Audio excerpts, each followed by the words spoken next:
Bienvenidos a Diálogos de Vez en Quantum, el espacio donde la inteligencia artificial, la ciencia y la tecnología se encuentran con la curiosidad.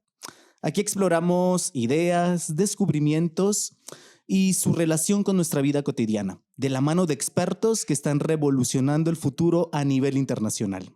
Yo soy Gilberto Rivera. Yo soy Abigail Piñón. Y yo soy Vicente García. Te invitamos a que te cuestiones, aprendas y te sorprendas. Arranquemos.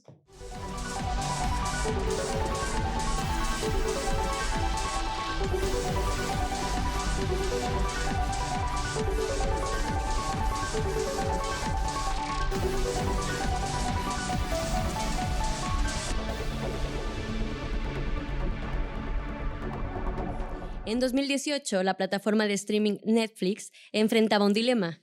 ¿Cómo decidir qué series y películas producir, sabiendo que los gustos de los usuarios cambian constantemente y que los datos sobre tendencias futuras son en esencia inciertos? Para resolver esto, Netflix no solo analizaba el historial de visualizaciones, sino que utilizó modelos avanzados de aprendizaje automático predictivo combinados con técnicas de análisis de sentimientos y comportamiento, procesando millones de datos en tiempo real. Lo curioso es que no solo usaban los datos para entender qué estaba funcionando, sino para anticipar qué contenidos aún no existían, pero probablemente serían muy exitosos. Un caso emblemático fue la producción de House of Cards, que se basó en patrones de consumo identificados por algoritmos mucho antes de que el público siquiera supiera de la serie. Esto nos muestra cómo la audiencia de datos, Esto nos muestra cómo la ciencia de datos y la inteligencia artificial no solo ayudan a interpretar los datos históricos, sino que nos permiten tomar decisiones estratégicas en escenarios llenos de incertidumbre y riesgo. Y justamente de esto vamos a hablar hoy, cómo la inteligencia artificial puede ir más allá de los datos para ayudarnos a decidir mejor en un mundo impredecible. Y bueno, esto de decidir mejor o más bien conforme a nuestros gustos, ¿verdad? Claro, pero no te trabes. Pero no me trabo.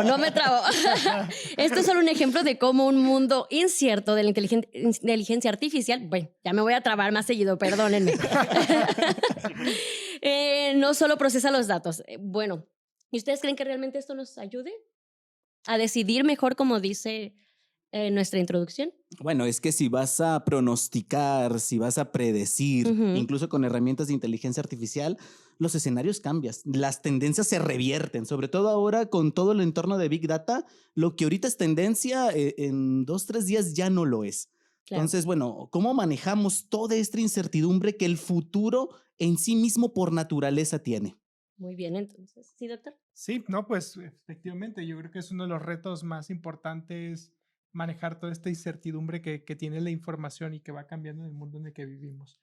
Claro, y pues justo de esto y de este tema vamos a profundizar hoy de la mano del doctor Juan Moreno García. Acompáñenos en este episodio de Diálogos de Vez en Quantum. Así es, gracias, Avi. Pues hoy tenemos el gusto de recibir a Juan Moreno García, catedrático en la Universidad de Castilla-La Mancha y un apasionado de la inteligencia artificial. Lleva en el mundo de la investigación desde 1997 y ha construido una trayectoria súper sólida en todo lo relacionado con tecnologías y sistemas de información. Juan ha trabajado en temas tan variados como el procesamiento del lenguaje natural, la visión por computadora, el modelado de sistemas dinámicos, la economía y hasta el deporte. Actualmente está liderando investigaciones muy interesantes sobre cómo aplicar la IA en el mercado ferroviario de pasajeros, especialmente en este nuevo contexto de liberación del sector. Para eso, combina técnicas como redes neuronales profundas, algoritmos metaheurísticos y lógica difusa, todo con el objetivo de mejorar decisiones y operaciones en ese ámbito. Forma parte del reconocido Grupo Oreto, donde ha desarrollado gran parte de su trabajo científico. Se doctoró en el 2002 con la máxima calificación y desde entonces ha publicado más de 40 artículos en revistas científicas de alto nivel y ha presentado más de 60 trabajos en congresos nacionales e internacionales.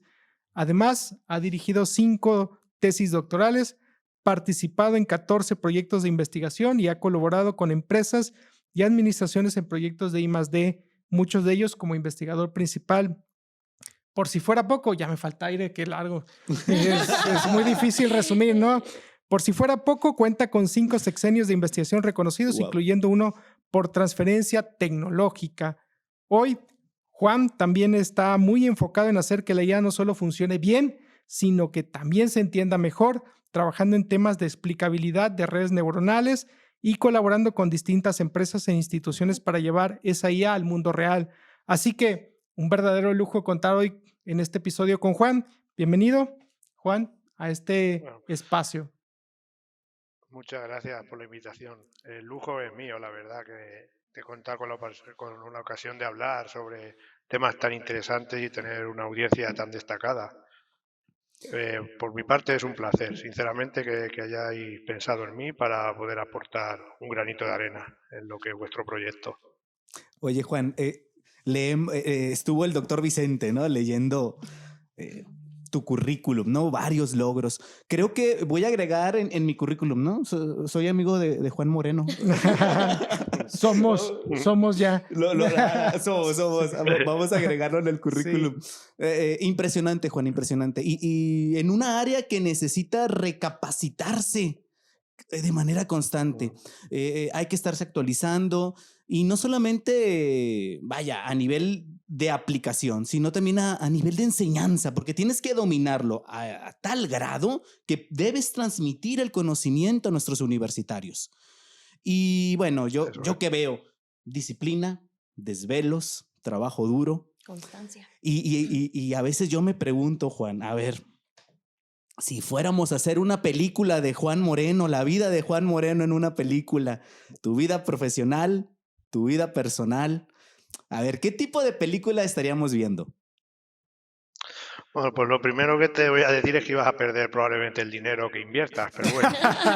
Luego ya, pasando a lo que es la propia película, es un poquito lo que es la vida. Yo creo que tal vez fuera una película de acción, de estas que tienes unos momentos locos de mucha acción y luego se para. Tanto debido a la vida profesional, que eso lo sabes tú también de sobra, que hay momentos de mucho agobio, como en la vida personal, que también, claro, pues yo tengo 3 hijas y también pues tenemos ahí mucho trabajo. Entonces la clave es un poquito conjugar esto, pero la película sin duda sería de acción y con pocos huecos para el relax.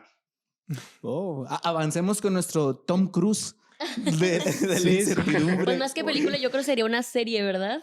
Pues, Una serie en biográfica. Netflix. sí, muy Espérenla dinámica. pronto. Sí, muy dinámica. Doctor, uno de sus campos, doctor Juan, de trabajo es modelado de sistemas dinámicos. Desde su perspectiva, ¿cómo puede usarse la inteligencia artificial para tomar decisiones cuando el entorno cambia tan constantemente como en la economía y en el deporte, por ejemplo? Sí, bueno, un poquito la idea siempre es los datos en bruto en realidad no dicen nada, son simplemente números. Entonces, la idea que consiste en crear estructuras que esos datos se conviertan en información. Entonces, un poquito podemos hablar de seguir patrones de datos, de buscar tendencias dentro de los patrones de datos que indiquen cómo va el sistema y cómo reaccionar cuando viene una situación que cambia por la incertidumbre. Pero aún así, a veces ocurren situaciones que realmente no están modeladas en el sistema. ¿Qué Pero bueno, los metodologías? sistemas van aprendiendo. Claro, claro. ¿Y qué metodologías, qué estrategias tiene o prefiere para lidiar con esta incertidumbre dinámica? Aquí está la tengo clarísima. Nosotros, el Grupo Oreto, somos de lógica difusa. Entonces, siempre hemos tratado los sistemas con lógica difusa y al final siempre aparece en algún momento. Los conjuntos difusos modelan muy bien la incertidumbre. Entonces, al final, cuando tratas con datos, sí puedes hacer agrupaciones y modelarlos con conjuntos difusos, que es un nivel más. Ya no el nivel de que uno que que trabaja la granularidad, no es el dato, es simplemente ya conjuntos que representan esa información. ¿Podría darnos algún ejemplo donde un modelo dinámico ayudó a reducir esta incertidumbre? Sí. Por ejemplo, uno que me gusta mucho es una tesis, hicimos un par de tesis hace unos años, es analizando vídeo. El vídeo, vídeo representado como H264 y MPEG. Entonces, ese formato de compresión lo que representa son los vectores de movimiento, es decir, donde un píxel va y aparece en la siguiente imagen, en el siguiente frame. Entonces, están codificados para optimizar esa representación y que ocupe lo menos posible, pero sí que reflejan en el fondo el movimiento en la imagen. Entonces, nosotros hicimos estudios de movimiento siguiendo esos píxeles en la imagen a través de los frames de los vectores de movimiento. Y la verdad es que la lógica difusa ahí pues apoya mucho porque sí que trata muy bien la incertidumbre que aparece en ese sistema. Interesante. Oye, fíjate que hace, no sé, unos añitos me topé un profesor, tengo aquí a Vicente y no me va a dejar mentir. Nos topamos un profesor que osó decir que la lógica difusa había caducado. ¿Qué opinas de eso? Es verdad que ha pasado por momentos malos, pero yo creo que ahora está resurgiendo, porque, por ejemplo, lo que estamos haciendo en interpretabilidad lo estamos orientando a lógica difusa. Y yo personalmente pienso que va a estar otra vez de moda en lo que es la interpretación de los modelos de deep learning que existen. Claro. Sí, ese es el poder, ¿no? Esa capacidad Sí. de parecerse, ¿no? A la lingüística que usamos nosotros. Sí, en Exacto. este sentido, pues viendo tu currículum, que aquí lo hemos tratado de resumir, que es imposible, ¿no? Ujú.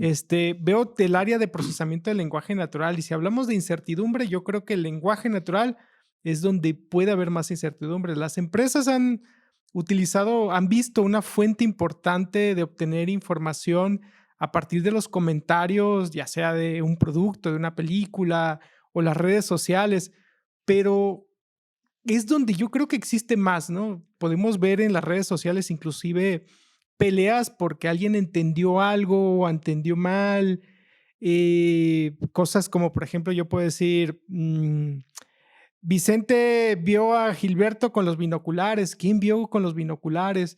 Y sé Ah, que hay un área ahí importante que estás trabajando con procesamiento del lenguaje natural. ¿Cómo lidias con esta incertidumbre? ¿Cómo le La hacen? incertidumbre, la incertidumbre al final viene manejada por el propio contexto. Entonces siempre hay que intentar que esos textos representen, o sea, colocarlos en su contexto donde están ocurriendo. Entonces normalmente se, se encuentra a lo que lo que se quiere decir y lo que representa la ambigüedad. Pero es verdad que el propio lenguaje de nuestro propio idioma, el castellano, no nos lo pone fácil, porque tenemos muchas palabras, muchas maneras de decir los mismos conceptos y a veces es verdad que es muy fácil malinterpretar las cosas. Pero yo creo que los sistemas actuales, los modelos que hay actuales de procesamiento de lenguaje, pueden más que de sobra con todo este tipo de problemas de incertidumbre. Y básicamente es eso, porque están orientados dentro de un contexto. Aunque Ajá. curiosamente los modelos neuronales funcionan más bien con comportamiento estadístico, pero aciertan la realidad. Hace tiempo leí algo en alguna publicación, no es mi área de procesamiento del lenguaje natural, pero veía y decían que últimamente la gente se está comunicando no solo con palabras, sino con estas imágenes que le llaman los emoticons. emojis. Los Los emojis, emojis, los emojis. emojis. Ya estoy viejo. Emoticons dicen los señores. Oh, ¿eh? gracias. Ya No, con estoy mucho viejo. respeto. Ok. Ya nos ventilaste que Sí, estamos sí. viejos. Ya, Ok. ya nos exhibiste. No, señores, con mucho respeto. Ok. Elía entiende. Que ya entiendo lo de la ambigüedad. Y se han incorporado estas emojis. Ahora sí, ya para Gracias. a estas herramientas. Ahí hay un reto de incorporarlo. ¿Ya se ha incorporado? O no sé qué nos podrías comentar en ese sentido, Juan. Lo primero, sinceramente no conozco muchos hay líneas en ese trabajo, pero yo Ujú. creo que debe de haberlas, porque es verdad que, por ejemplo, a nivel, sobre todo la juventud, los utiliza mucho. Y yo veo, a veces me escriben mis hijas, y esto es real, Sí. me escriben mis hijas un WhatsApp y no entiendo lo que me están diciendo, porque están Sí. usando o emojis o palabras acortadas que se utilizan mucho, o las siglas, Sí. y sinceramente en esta línea no conozco ese trabajo, pero debe de haberlos, y si no los hay, yo entiendo que al final son modelos, o sea, son palabras que representan más que la palabra clásica. No debiera de dar mucho problema que estos sistemas puedan procesar con este tipo de escritura. O sea, eso es un reto muy interesante. ¿Cuáles otros retos nos podrías hablar de esto de procesamiento del lenguaje natural en tu área? Bueno, pues nosotros hemos trabajado más que de texto a obtener información, de texto a texto que se Ujú. llama, nosotros hemos trabajado más de datos a texto, que Ok. no, hasta ahora no había mucho de todo esto. Entonces, por ejemplo, a partir de unos datos, generar descripciones lingüísticas. Y muchas veces es un reto por la cantidad de datos que tienes, que no es muy suficiente y no representan todos los posibles casos que pueden ocurrir, y otras veces por la propia dificultad de los datos. Entonces, tal vez el mayor problema que hemos tenido en el procesamiento del lenguaje natural, que en Ujú. nuestro caso era más bien generación, ha Sí. sido eso. Cómo, a partir de los datos, conseguir esas estructuras para sacar un resumen de lo que son los propios datos. Que, por cierto, utilizamos también técnicas de lógica difusa. Esa que había, que ya según estaba muerta, ¿no? Que algún Mm. profesor dijo. Ha No soy revivido. yo, güey. Yo creo, yo de hecho Yo creo soy que afín a la Bueno, lógica difusa, ¿eh? sí, yo creo que en todas honor a han la pasado. verdad, Ujú. en Sí. honor a la verdad no está en su mejor momento. El doctor me explica un poco Pero las sobre este redes tema. neuronales también tuvieron su invierno ahora. No hay nadie que no trabaje en ellas. Sí. Claro, Y claro. también había muchos profesores que decían que no valían para nada, ¿eh? Uf. Ah, te creo, te creo. Pero bueno, Mm, ahí con tu trabajo estás demostrando y mostrándonos que sí vale la pena y que ahí hay una línea de investigación muy importante. mm, Sí, perfecto, efectivamente. perfecto. Te estuvimos estoqueando bien, ¿eh? El Google académico. Eso está bien. Y encontré algunos artículos de visión artificial. Sí, Y me llama la atención algo, que en la industria se vuelve a veces complicado que las empresas estén dispuestas a invertir cualquier tipo de recursos. O sea, desde tiempo de sus empleados hasta recursos, vaya, dinero. sí. Sin embargo, vemos que el potencial de la visión artificial es grande para la industria. Incluso sectores que a lo mejor no son tanto de producción, sino que son de servicios, también es importante. ¿Podrías tú platicarnos, por ejemplo, qué tipo de procesos, de actividades podrían tener soporte a través de proyectos de visión artificial? Vaya, un argumento a favor de apuesta por estas tecnologías. Sí, bueno, por ejemplo, mira, dentro de los campos que yo he trabajado, como puede ser, por ejemplo, el deporte, es muy interesante que el vídeo ayude al entrenamiento de los propios atletas. El atleta, cuando hace algún tipo de movimiento, repite, tienen todos los pasos uno Mm. detrás de otro, toda esa secuencialidad. Y si con un análisis de vídeo se puede detallar si ese paso se ha hecho correctamente, incluso decir qué movimiento ha hecho mal. Entonces, el análisis de vídeo puede ayudar mucho para ayudarle en los entrenamientos, por ejemplo, de los atletas. Y en la industria también está muy incorporado. Por ejemplo, en seguridad. Cuando tienes un robot trabajando, que esas máquinas, que esas cámaras y el procesamiento posterior indiquen, por ejemplo, que un operario se está metiendo en la zona de trabajo del robot, por lo que puede haber un posible accidente. Bueno, ¿algunos de estos proyectos se han puesto en aplicación en tiempo real? ¿Hay alguno? Pues aquí nos hemos encontrado siempre con los problemas que has dicho del dinero. Y más Mm. antiguamente. Antiguamente las empresas no veían claro este tipo de inversión tan fuerte para tratar de resolver estos problemas. Y principalmente es esos problemas, pero que sí que, por ejemplo, este sistema que te he comentado de ayuda al entrenamiento del deportista, yo lo veo con una viabilidad clara y alta, porque además puedes transmitir al atleta en tiempo real cuál es su objetivo. Lo que pasa es que en el mundo del deporte tampoco son precisamente los más ricos dentro de a Mm. nivel económico. Y, por ejemplo, si estoy analizando un video, ¿no? Si lo quiero llevar, ¿no? Para que haga su trabajo de detección a nivel de tiempo real. Bueno, van a aparecer muchas situaciones de incertidumbre, ¿no?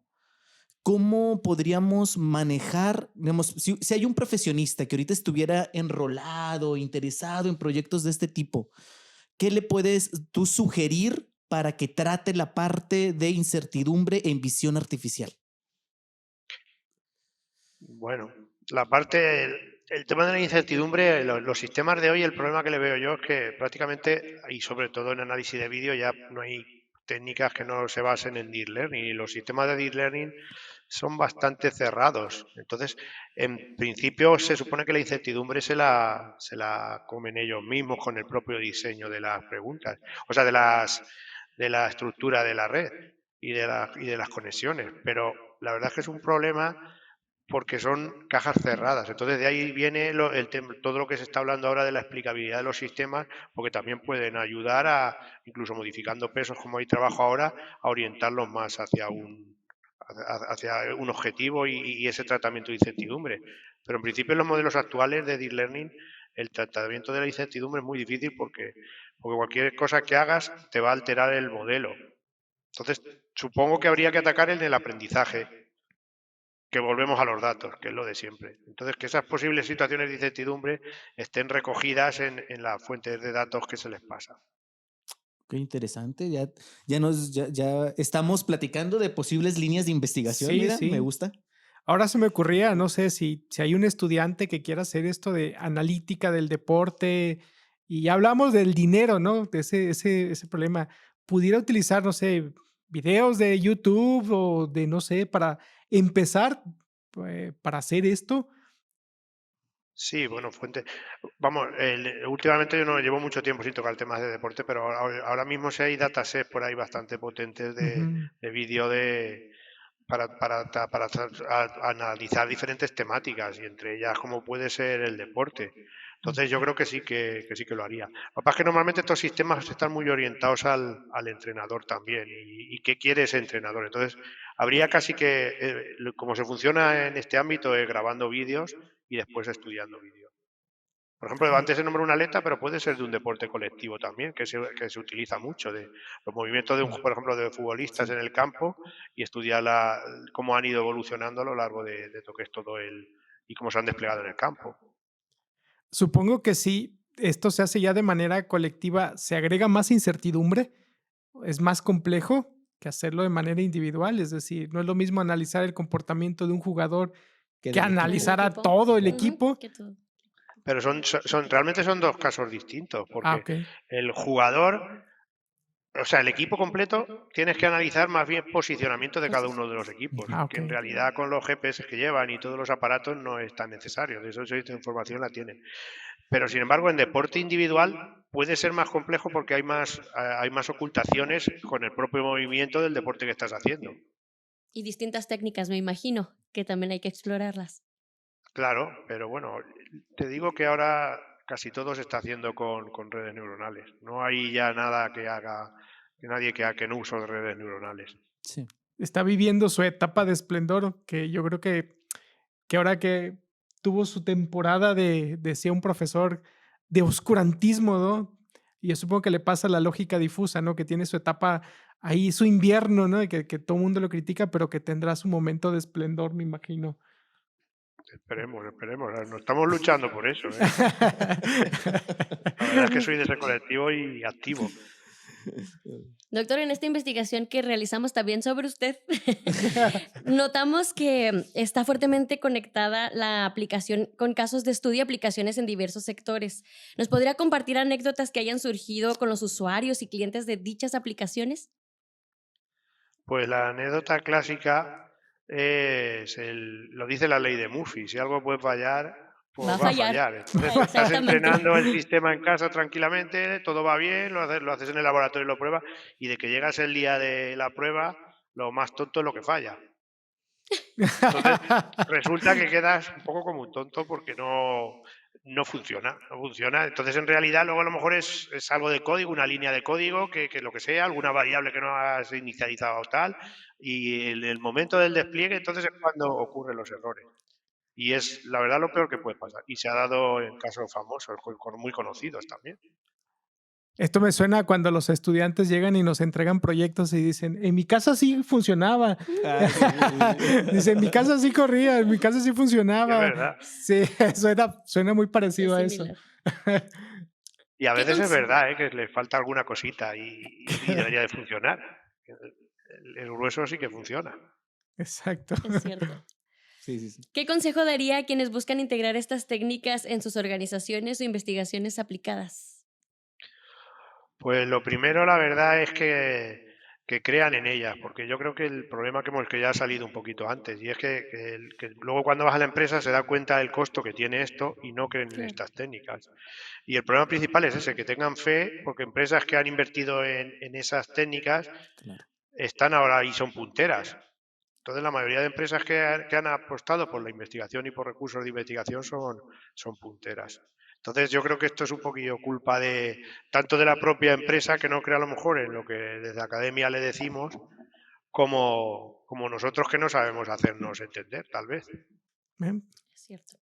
¿Qué se necesita para estrechar la colaboración entre los investigadores académicos, tanto profesores como estudiantes, con las aplicaciones en la industria? Uy, preguntas, el gran misterio de los siglos, Abby. Es un tema lo saben, complicado, nos dicen. Sí. es un poco más de lo que he dicho. Hay que ver cómo nos comunicamos nosotros para que ellos entiendan y estén dispuestos a invertir siempre que haya dinero, o cualquier persona que te va a aportar por tu proyecto. Mismamente en los proyectos de investigación ya nos pasa. Tenemos que saber vendernos Sí. para que se vea la utilidad del producto y cómo ellos les pueden dar un beneficio. Lo que pasa es que muchas veces el beneficio se quiere inmediato, y de que hay cosas de investigación, pues nadie te puede garantizar un beneficio inmediato. Claro. Perfecto. Pues bueno, ¿alguna pregunta? Creo que hemos llegado casi al límite de esta entrevista. Nos gustaría mucho seguir aquí hablando. Yo creo que en otros episodios. Hay que volver a invitar a Juan. Sí, porque para que cuando vean en mi currículum, que es mi amigo, Lo vean crean. que interactuamos Que sea. varias veces. Lo Es crean. necesario, claro. Exacto. Pues Juan, bueno, ¿Qué decir? No, Muchas no, gracias. de verdad. me da mucho gusto verte así en una frase para nuestra juventud que está en México, en Ciudad Juárez. Danos una frase para ellos, para cerrar. Pues un poquito que profundicen en lo que les gusta. De lo que más les guste, que apuesten por ello y profundicen, porque seguro que van a conseguir resultados. Hay que trabajar siempre en lo que a uno le gusta, porque lo otro se convierte de verdad en un trabajo, y si es lo que te gusta, pues es diversión, que es lo que yo creo que hay que hacer. Me imagino que usted se divierte mucho. Sí, es todo el campo. ¿no? El campo Eso está increíble. Llevo con inteligencia artificial desde siempre. Empecé haciendo cositas neuronales, entonces hace ya más de 25 años. Entonces no podíamos hacer nada porque todo lo ejecutábamos en una computadora, entonces podías probar modelos muy pequeñitos de los que había entonces. Y luego he ido pasando, pues eso, un poquito por fase de todo, de FUSI, de metaheurísticas, en fin. Y ahora otra vez parece que estoy volviendo a hacer cosas con redes neuronales. Bueno, hemos llegado al final de este episodio, en nuestro último episodio. Le agradecemos mucho al doctor Juan de la Universidad Castilla-La Mancha el haber estado aquí con nosotros compartiendo toda la temática de lógica difusa, procesamiento del lenguaje natural y redes neuronales. A nuestros escuchas también, muchas gracias por estar aquí. Compartan, visiten, vean, y nos veremos en el próximo episodio de Diálogos de Vez en Cuando. Hasta la próxima. Hasta la próxima. Gracias. Hasta la próxima.